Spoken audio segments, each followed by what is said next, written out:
Chase Elliott has lately been on the receiving end of things, and Kyle Petty has had enough of the controversies. The NASCAR expert won't tolerate the bias against the 2020 Cup Series champion, and what he had to say to the haters and the naysayers has left open jaws all around NASCAR.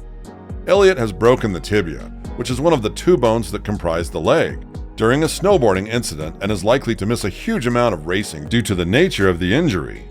What seems like a logical thing for NASCAR to do at this moment is to give Elliott a playoff waiver, something that has happened in the past when other drivers have sustained injuries, but this is much easier said than done. However, according to Kyle Petty, this shouldn't be discussed that much, and Elliott deserves the waiver more than anyone, as he continued to slam the fans for their short memory. But before we go into that, let's talk about the playoff waiver and why it seems like such a big thing for Elliott when it has happened so many times in the past for drivers like Tony Stewart, Matt Kenseth, and Kyle Busch. One of the most recent changes in the driving regulations is that a driver needs to sustain an injury on the track if he wants to be granted a playoff waiver, something that happened with Kyle Busch back in 2015 when he sustained an injury at the Daytona International Speedway during the Xfinity Series. Even though the injury was sustained on the track, the fact that Busch was granted a waiver for more than 10 races was a unique move back then, which didn't meet nearly the same criticism and scrutiny as Elliott is receiving right now. Furthermore, in 2016, Tony Stewart was granted an 8-race waiver owing to a back injury that he suffered due to an all-terrain incident before the start of the season. And in 2020, Matt Kenseth was granted a playoff waiver after missing 4 races of the season. The most bizarre part is that Kenseth hasn't even given NASCAR a proper answer and proof as to why he missed the 4 races. And if he was able to obtain a waiver back then, why should Elliott be deprived of it? This is something that Kyle Petty calls for because, according to him, if we look in the past and see how we, NASCAR fans, praise the sport for giving out playoff waivers for drivers like the ones we've mentioned before, why is the hate so strong towards Elliott and Hendrick Motorsports? One of the reasons may be that the start of the season was so good for Elliott's team, more precisely, the Las Vegas Motor Speedway's outcome, that the media doesn't want him to dominate the remainder of the races that he'll participate in, which would turn out in a very boring NASCAR season.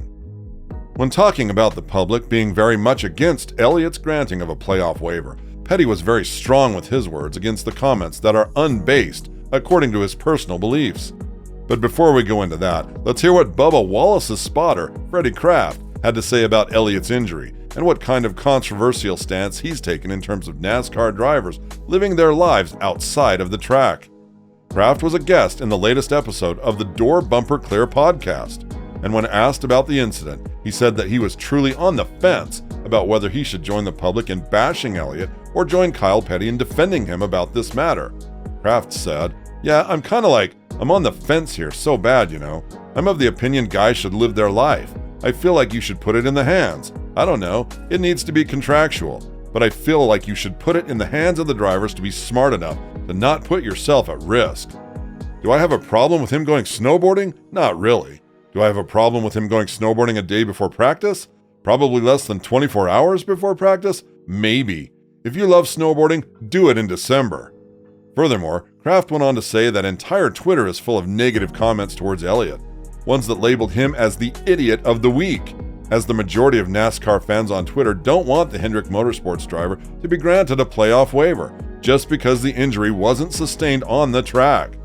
Kraft has also pointed out that this isn't the first time that Elliott has engaged in activities that are very dangerous for him and his overall physical health, as the Hendrick Motorsports driver has engaged in racing a midget with no prior experience without facing similar criticism. The incident has definitely raised some concerns that desperately need answers, such as how a NASCAR driver should strike the perfect balance between their personal lives and pursue interests outside of racing. This is where Petty has been very vocal, as he defended the Hendrick Motorsports driver and said that whatever he's doing outside of the track is his own personal thing, and that the sport shouldn't think twice when it comes to granting him a playoff waiver.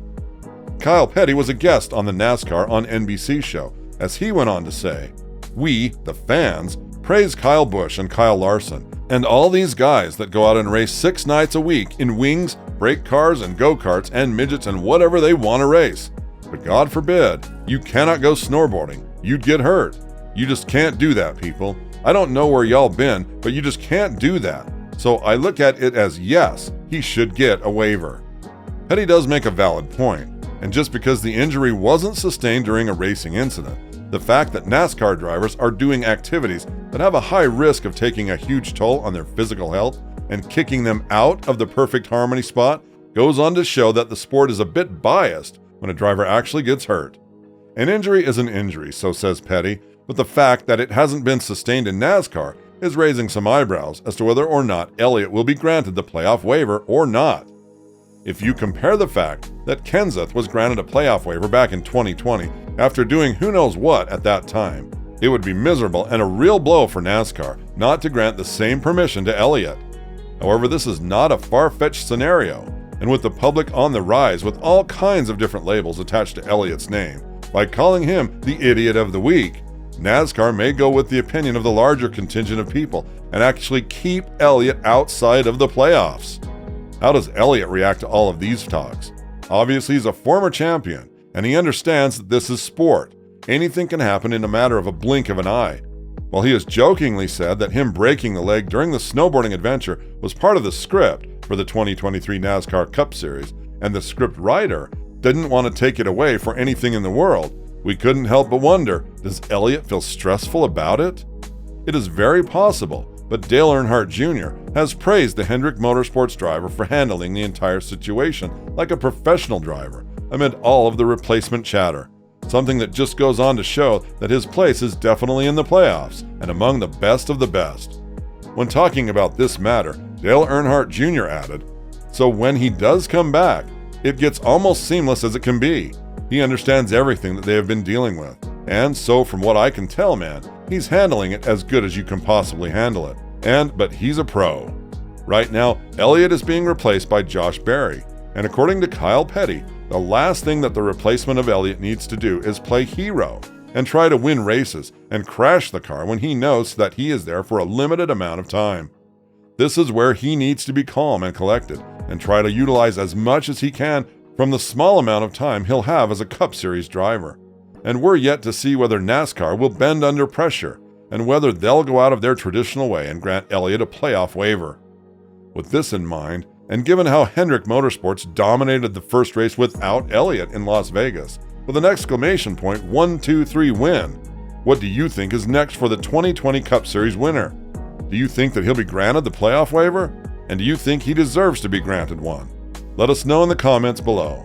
And if you want to watch more NASCAR-related content, make sure to click on the icon that will appear on your screen.